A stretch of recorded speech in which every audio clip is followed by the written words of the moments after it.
Hello everyone, Suhail this side. Welcome back to our channel. Today we'll discuss how we can design rate limiter. Okay, now this would be the agenda for today's discussion. First of all, we would understand what is rate limiter and why there is a need of rate limiter. And then we would understand what are DOS attacks and DDoS attacks and how rate limiter protect us from these kind of attacks. And then we'll see where we can place the rate limiter, right? Then also we'll see based on which factors we can decide what should be the rate limiting thresholds and which endpoints should be rate limited. So this is the kind of configuration which we'll see and the factors on which we can decide, right? And then finally we'll discuss how we can design the rate limiter. So guys, this would be the in-depth video about the rate limiter. So without wasting time, let's get started. And trust me, this is one of the top asked questions in most of the top companies. So just follow along with me. You will understand each and every concept about rate limiter. Let's get started. So first of all, what is rate limiter and why we need rate limiter? We would understand this concept using a simple example. Okay, now let's assume you are building an application and you already know that, okay, as of today there would be only 10 or 20 or 30 users for this application. So what would you do for that application? You would need an API server where you would deploy that application and you would expose the IP address of that API server to the outside world, right? And so that all the 10-20 users can easily access your API, right? So this is what you would do, right? Now what happens with time? Your company grows, right? So you got more users. Now you have to support, for example, let's assume 10,000 users, right? So what you would do in this case, you would instantiate multiple server instances, right? This is what we generally follow. And what you would do, you would just place load balancer in front of these instances, and you would expose the load balancer IP to the outside world, and client can easily access your API, and the load balancer can easily route the API or can easily route the request to any of the API server. This is what we generally do. But note, server has a limited capacity. All servers, all VMs has limited resources. What are the resources which are limited? That is CPU, RAM, disk and network. These are the four resources which is always limited in any of the server, right? So based on these resources, let's assume your one server can process only 500 requests per second, right? Now so based on these assumptions, you have already calculated that server can process only 500 requests, right? Now your company was doing great. Now what happens? Suddenly you got a rift with someone in your organization, right? Now that user would try to revenge with you, right? So what he would do, he has written a script which will just bombard your application servers. So what he would do, he would just write a script that would bombard your API servers, and the load balancer IP would be provided in that script, right? So by this, what would happen? Your applications server might down to crash, right?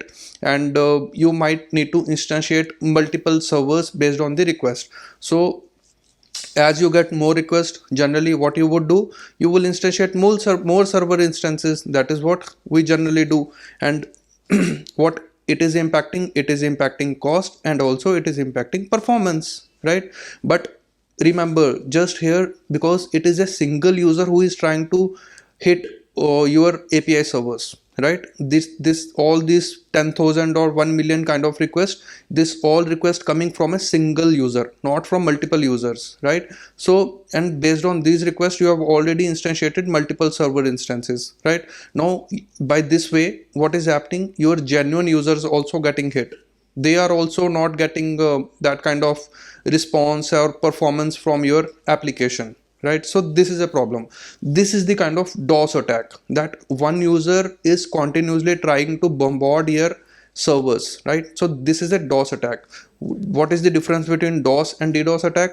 DOS attack is when this, for example, the user has made a script right? If he runs this script from a single machine, it would be a DOS attack. But if he has run this script from multiple machines, for example 2 3 machines, it would be DDoS attack, because it would be kind of distributed attack, right? So DDoS attack is kind of distributed denial of service attack. Now let's see how rate limiter can protect us from these kind of attacks, right? So how we can solve this problem? We can solve this problem using rate limiter. What rate limiter does? Rate limiter actually limit the request for the same user or IP in a time window. For example, in 60 seconds, one user is allotted to hit our API servers only, for example, 2 requests per second, right? So this is the kind of, we have made request quota per user, that this is the quota which has been allotted for any kind of user. The same thing which we can do for a user, we can do on the granular level, that this API, this API could be hit by any user, and these many requests could be hit by single user in a second. So this is the kind of configuration we can maintain, right? So rate limiter does that kind of thing, right? Now there are 4 things here: the clients, the load balancer, the server. Now next question arises, where we should place rate limiter. Now it depends on the scale. Most of the load balancer does not provide this rate limiting natively.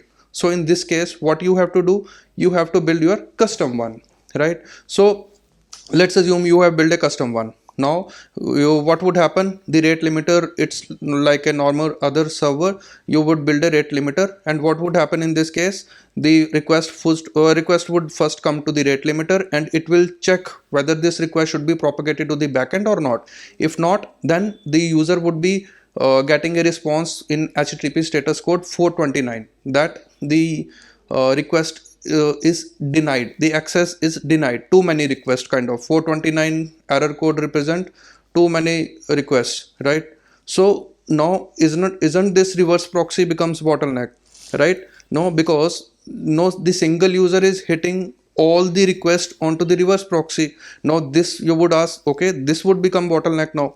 No, I would say this is not a bottleneck, because this is the job of reverse proxy. Its work is just routing. Its work, it is not consuming resources, it is not consuming, you can assume, it is not consuming the disk, it is not consuming so much CPU, it is not consuming so much storage.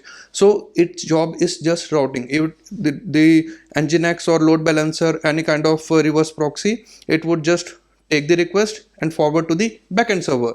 That is the only job for the reverse proxy. Now let's move forward.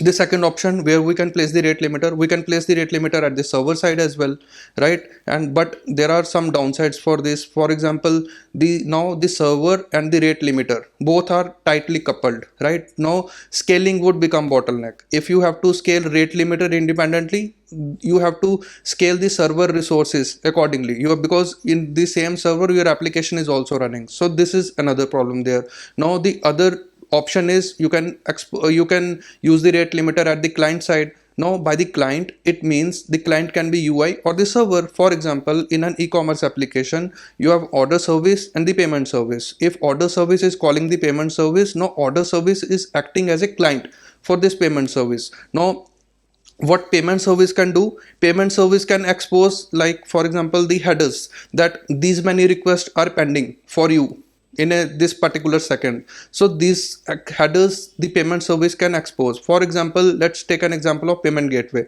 Now if we take any subscription, for example the Stripe or PayPal subscriptions, if we take, so that typically includes rate limiting. For example, if I take a basic plan, so there they have clearly, SLAs are clearly defined, that one client can hit 50 requests per minute. For the premium plan, one client can hit 500 requests per minute, right? So in this case, what would happen? The payment service can expose the headers. For example, the rate limiting remaining, the rate limit, these are the kind of headers which can be easily exposed by the payment service, right?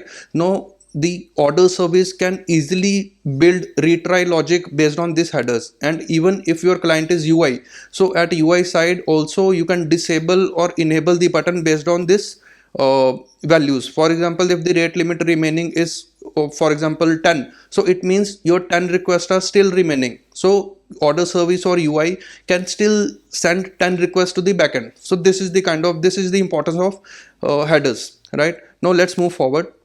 So generally what happens in large scale systems, we have an API gateway. In a large companies where we have microservice architecture, we have API gateway behind the load balancer, and behind the reverse proxy we have the API gateway. And API gateway, based on the request, it would route the request to the order, payment, inventory, whatever the kind of service we have. It would route the request to the appropriate backend service. Now most of the API gateways are always providing the rate limiting functionalities. For example, the Amazon API gateway, it already provides this kind of rate limiting capabilities, right? We just need to configure the particular endpoints for a particular user, what all we can configure. But on the Amazon API gateway, we can configure these parameters and we are good with it. We just need to configure which endpoints are rate limited, and we just need to provide the values for that. We'll see later when we will design the rate limiter. And also, if you are building your own custom API gateway,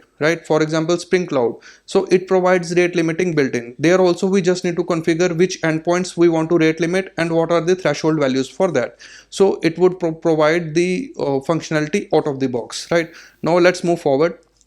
So the next important question is, okay, how do you choose which endpoints should be rate limited, right?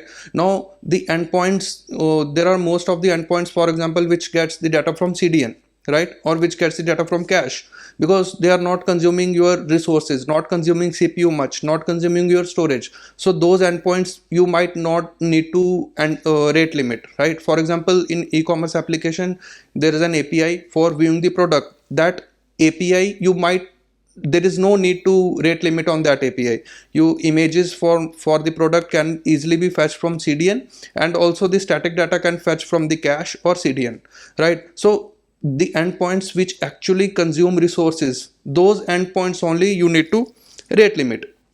Now the next question could arise, okay, how do you decide the rate limiting thresholds? So it clearly depends on the number of users of an API and also the average behavior of user. For example, in social media application, user can be millions, so rate limit should be relatively higher in that case. For example, viewing the post, viewing the comment, so there the rate limit should be relatively higher. For example, during Tatkal train booking, right? If you are trying to book the ticket from an your organization or from your company or from your home, so in that case only 2 tickets per IP address. So why that is driven? Because they want to achieve fairness, so that multiple clients can book the train tickets during Tatkal time. So they have constraint based on the IP address. So it is all depends on the business use case for on which parameter you want to constrain, right? Now let's move forward. Let's now discuss. Now everyone have a fair and good understanding of rate limiter. Now let's discuss how we can design rate limiter, right? So for designing rate limiter, let's do some capacity estimation. So let's assume we have 100 million users. Okay, now 100 million users, and there are 50 services which we need to rate limit, services or endpoints, let's assume, right? Now we have to now there is a user ID also, which is who is sending the request, and we need to maintain one more parameter, that is how many requests has already been sent by the user, so that when the further request would come for the same user, we would evaluate based on the previous data, that how many requests has already been sent by the user, and based on that we would decide whether the further request should be blocked or the further request should be processed. So we need to maintain this kind of mapping table for the user ID to number of requests. So we need to maintain this kind of mapping table. Now if we calculate all these numbers, it would come across 60 GB. Now we need to maintain this much data, and also we need to ensure minimal latency. Now based on this data, this estimation is very important. Why? Because based on this estimation only we will decide which database we have to choose, whether we have to go for in-memory or whether we have to go for disk database. So we will see which database we would choose based on this assumption, right? Now before moving forward, let's discuss on which parameters we can do the rate limiting. Now there are two approaches in this case. First approach is we can do the rate limiting on user ID, right? And the second approach is we can rate limiting on the IP address. Now first question, do we have user ID always? No, we don't have user ID always. For example, on facebook.com, so until unless you don't create the account on the facebook.com, you don't have the user ID, right? If you are going to view the post for a particular company or for a particular person, you won't be able to see that. For that you need an account to be created, right? But we do have IP address always, right? So if we have IP address always every time, why not rate limit on IP address only? Now okay, that's a great question. Now how we can means why this is not possible? Why can't companies only rate limit on IP address? So this is a challenge here. So there is a challenge here actually. So what is the challenge? For example, at home, if you are using facebook.com, let's assume at your home there are four people, right? And everyone is using the mobiles, mobile 1, mobile 2, mobile 3, mobile 4. Now all these devices are connected via router or modem placed at your home. Now to the outside world, to the facebook.com, your IP address of the router or modem is exposed, right? Now let's assume if we restrict only on IP address, do you think all of the people would be able to use Facebook? No, because let's assume if the bad user is there at your home, he would consume each and every resources. He would consume all the resource quota. Now the genuine users would also be not be able to we would not be able to use the facebook.com because the resource quota is over, because Facebook has applied the rate limiting on IP address. If we do in this way, so this becomes a problem, right? To solve this problem, what we need actually, we need some kind of hybrid approach. We need user ID as well as IP address. So based on this, both the parameters we need to decide, and both the parameters would contribute to rate limiting. Now let's see the API first. So what would be the rate limiting API? It would be very simple one. For example, we have a boolean flag here. So and rate limit is the API name. That what it would accept, it would accept four parameters: user ID, IP address, service name or endpoint, and the request time at which the request is sent. Now it would return true if the request should be rate limited, otherwise it would return false. Now as we have already seen, for implementing rate limiting, we need some kind of configuration. What kind of configuration? Let's assume, for example, for a particular user, only user can hit 200 requests per second for this API. So this is the configuration. Now there are thresholds. For example, 200 requests per second. So this is a threshold value for this particular user, for this particular API, right? So we need to maintain configuration somewhere. Now before looking at the configuration, let's discuss one more way where should the rate limiter would go. Now we have already discussed earlier, but again I'm going in this way because we have done the capacity estimation, and based on capacity estimation we will see again where would the rate limiter would go. Okay, now so we have already estimates that 60 GB data we need to maintain, right? Now load balancer is out of equation, because if we keep so much data at the load balancer, it would be very hard to scale the load balancer and the more stuff we need to maintain. So it would be more complex, right? So what are the other options? The other option is, if we can perform rate limiting only at the server side, we can attach the rate limiter along with the server, right? This is the first option. And the second option is we have a dedicated distributed rate limiter. Now what are the advantages if we keep the rate limiter along with the server application itself? So the first advantage is we don't need to maintain, or we don't need to hit extra network call, right, to perform rate limiting or to evaluate whether this request should be rate limited or not. So we don't need to perform an extra network call. So but there are disadvantages which we have already discussed. For example, what are the disadvantages? No, your application and rate limiting scaling are tightly coupled, right? So if you have to scale only rate limiting or only rate limiter based on the data, because it is 60 GB as of now, but let's assume suddenly spike comes, now you have to scale the rate limiter, right? But now for with this scale, your server also you need to scale, so you would be consuming extra resources, so you would be having much more cost, right? So scaling becomes another bottleneck if you tightly couple the rate limiter along with the server.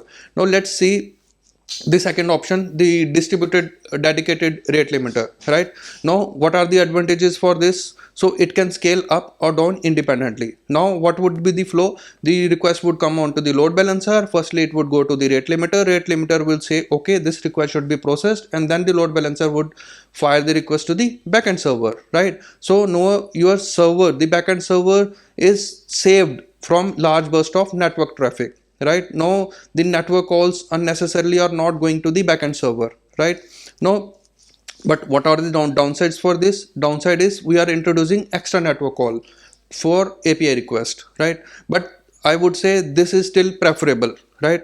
Now let's see, we have, based on estimation, what would be the, what kind of database we would choose. No, we would choose the Redis. Why? Because 60 GB data to maintain at the disk, and lot of requests are coming in no time, right?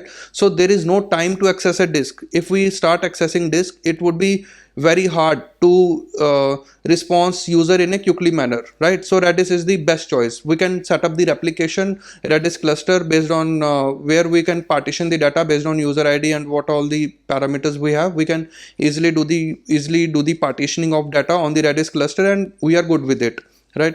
Now let's move forward. Let's discuss the design implementation, how we would implement it actually, right? So as we have already seen, first of all we need a configuration. What kind of configuration? Which endpoint should be rate limited, or what are the rate limiting thresholds? Now these are the, for example, we can maintain this kind of configuration either in JSON file, or you can have a different configuration service running there. Also you can do the configure all these parameters.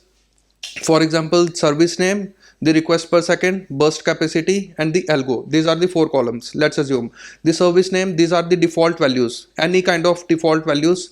For example, for any API, the default values would be 200 requests per second, and the burst capacity is 400 requests per second.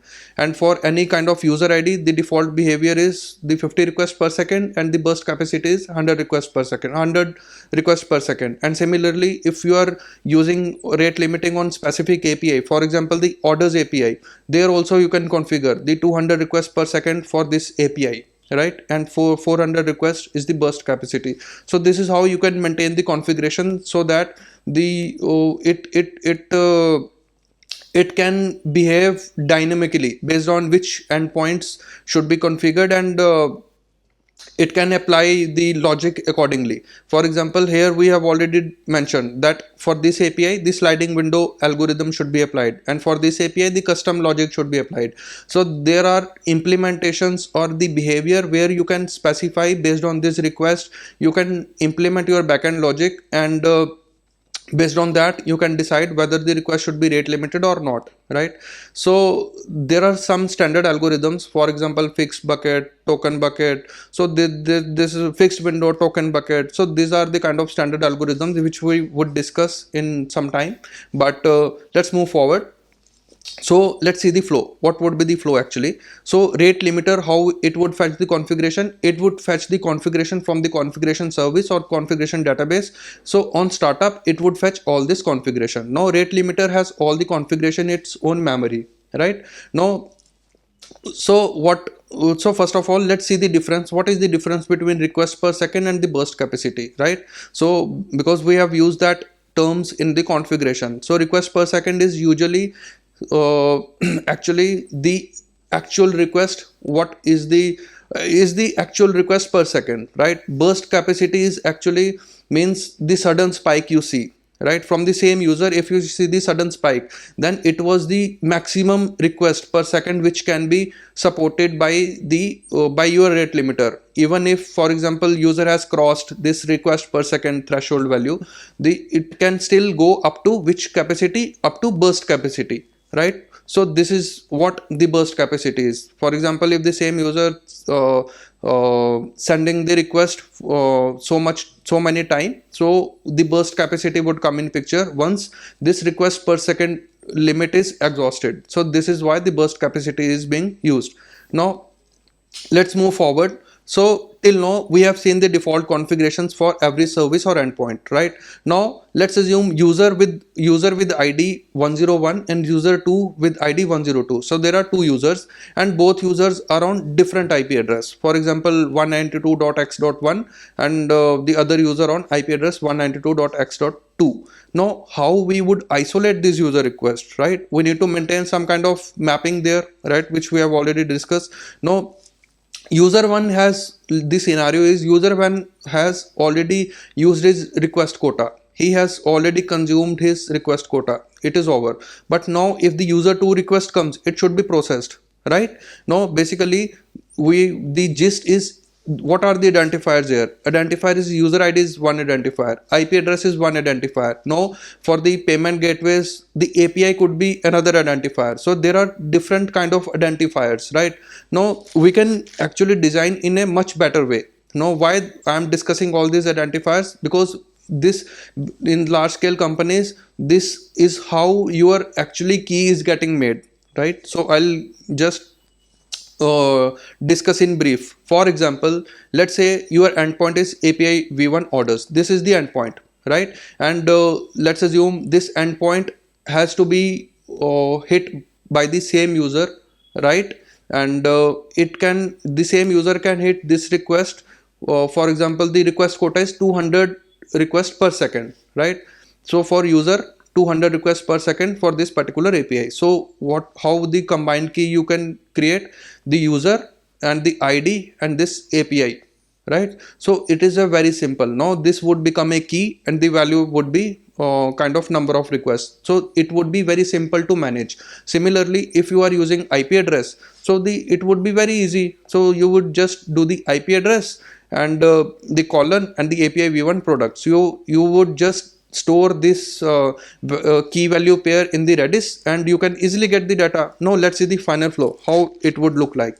Now the request would come onto the load balancer. Load balancer would hit the rate limiter. Rate limiter will check from the Redis that whether this key is exist. If it exists, whether it has whether it has exhausted the request quota or not. If it has exhausted the request quota, so the request would not be forward to the backend services. So in that case, rate limiter would return false to the load balancer, and load balancer finally will not forward the request to the backend servers. So this is how the flow would be, right? So very simple, and this is how most of the companies do this way. So the main gist here is you have to design the key in such a order that it can easily manage your all the request, right? Now let's see some of the standard algorithms for rate limiting. Right now there are standard algorithms available for rate limiting. For example, fixed window rate limiting is one of the algorithm. Now what we do actually in this kind of algorithm, we divide the time into a fixed window. For example, let's assume 1 to 101, this is one window of 60 seconds. Similarly, 101 to 102, this is another fixed window for 60 seconds. So actually we divide the time into a fixed window of 60 seconds, and once any window is over, all the values would be reset. For example, user 1 has sent the request, 2 requests in this window. For the next window, for user 1, the request would be 0, so the next request would be sent. So let's see the implementation. Very easy implementation. For example, 2 requests per second, and from where we will get this configuration 2 requests? From the configuration, right? Now let's see the code, how we can do that. Now the API is simple. The rate limit, user ID, IP address, service name, request time. That's a simple API. We can prepare the key accordingly, right? We have already discussed based on user ID, IP address, service name, what all the parameters we can prepare the key, and from this key we can fetch the data from the map. We can use simple map data structure to hold this value. The key would be stored and the value would be kind of tuple. Why the tuple we need? We need a date kind of object also. Why we need a date? We need to maintain, or we need to see whether the request would lie in the same window or not. That is why we need a date, right? And count how many requests user has already hit in this time window, right? So it's a very simple algorithm. There is a one simple if condition. If the request falls in a same minute, so what would happen? We would just increment the count, and at the end, if the count is greater than the limit, that means the request should be rate limited. right? It should not be forward to the backend servers, right? Now there is a one problem with this algorithm. What is the problem? For example, as I already mentioned, the time is divided into a fixed window. 60 seconds window is already been created.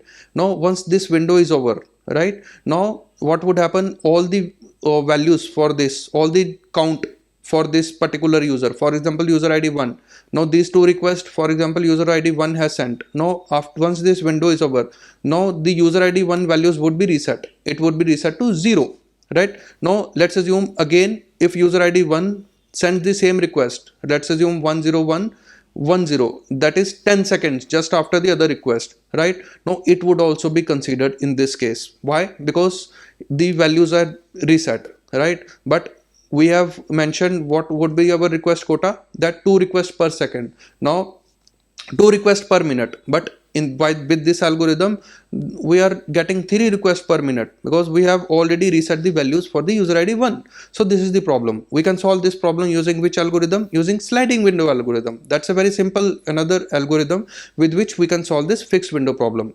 How? With the help of linked list. For example, in this case what we would do actually, for example here also we create the 60 seconds window, like in the fixed window. There also the concept is almost same, but here how we are not actually resetting the values once the window is over. Here the implementation is just a bit change in the implementation. How? What is the change? That we are not just resetting the values once the window is over. How we are doing this? Now let's assume the first request comes at 10 seconds just after in this window. Now the second request comes after the 20 seconds. Now how we would do this?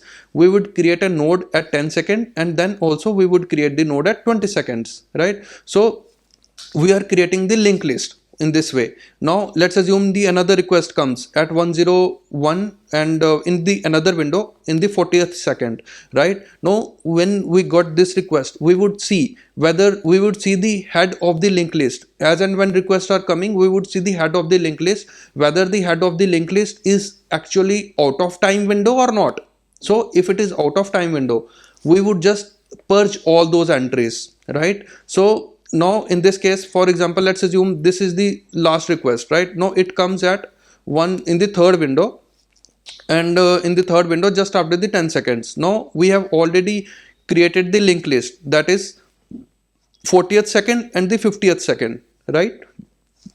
Now what would happen in this case? Now this case, this request won't be considered. Why? Because if we compare the head of the linked list, right, if we consider the fifth request with the fourth request where we have the head of the linked list, where it is actually the 50th, right? So head of the linked list is actually 40th second of the previous window, so it is still in the same time window, in the same 60 seconds window, so this request would not be considered. So this is how we are solving this problem using sliding window. Let's see the implementation for this. It's a very simple implementation. As I already mentioned, we can just use the linked list, right? So again, simple structure map. We can store the key can be made using user id, ip address, service name. The combined key we can create, and it would contain the linked list of what? Linked list of date actually, right? Now this is the configuration. For example, the window size is 60, which we can fetch from configuration. The limit is also 2 requests per second, which we can fetch from the configuration.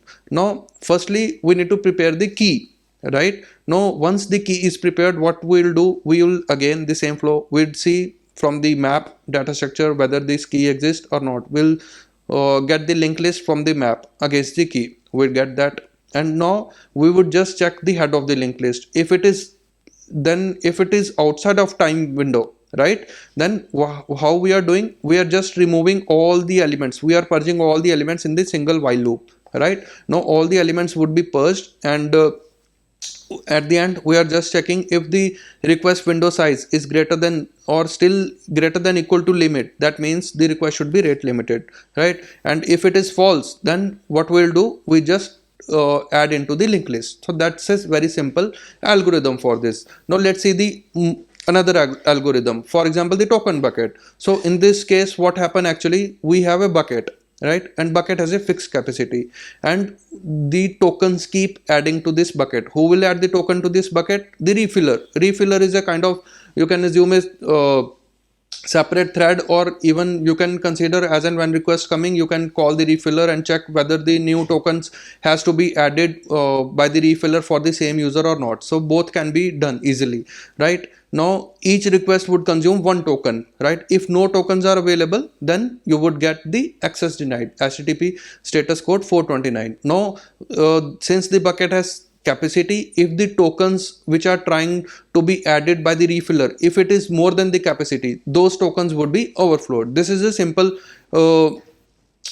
implementation for this algorithm. Let's see the pseudocode for this. The pseudocode would be quite simple. Again, the key would be there, and combined key, which we have already discussed in previous implementation, and against key we can have the token bucket. Token bucket, which what we can have is the actual number of tokens and the last refill time. Why we need time? Because we need to refill the tokens based on this time, right? So again the same thing, if the request if again, since we are using map, from the map against this key we'll get the bucket. If in the bucket there are still tokens available, now each request would consume one token, so we will just remove one token from this bucket and just return true. This is the simple implementation for this algorithm. Now there is one more algorithm, that is leaky bucket algorithm. There is just a small change in this algorithm apart from token bucket. So what is in this case is actually the, again here is a bucket has a fixed capacity, but here what is the main what is the main behavior for this algorithm? Here in this case the requests are getting processed or leak out of the bucket at a very fixed rate. For example, let's assume one request per second, so requests are getting processed only at a very fixed rate. If the bucket is full, the request would be rejected. But the disadvantage for this algorithm is it can't handle burst traffic because requests are getting processed at a fixed rate. Now let's see the implementation. Very simple implementation. Again, the map against key and the value could be leaky bucket, and in the leaky bucket we can have two parameters, for example the current token or current load, and the last leak time, right? Why we need time? We need to check when the requests are getting leaked out of it, right? Now again from this map we'll check if it is less than if the current load is less than the capacity, it means we can easily add the request and it would just return true. Let's see the leak function. The similar function you can kind of assume at the token side, token bucket algorithm, the refill function, the similar kind of function. In the leak bucket, what we'll do, we'll calculate the current time, that how much time has been elapsed, right? Now based on this time we would calculate how many number of requests which we need to leak, right? Now based on that we would reset the current load in this leaky bucket, and again at the last we would just do the update the last leak time. So this is the very simple algorithm in this case. Now guys, so this is all about rate limiting, and I know I have gone very fast pace, but means I was having a kind of, I need to cover a lot of stuff, right? So if you still have doubts or any queries, just let me know in the comment section. I'll try to respond each and every user, and just please like, subscribe and comment on my video if you really like my explanation. See you in next video. Thanks a lot. Thanks.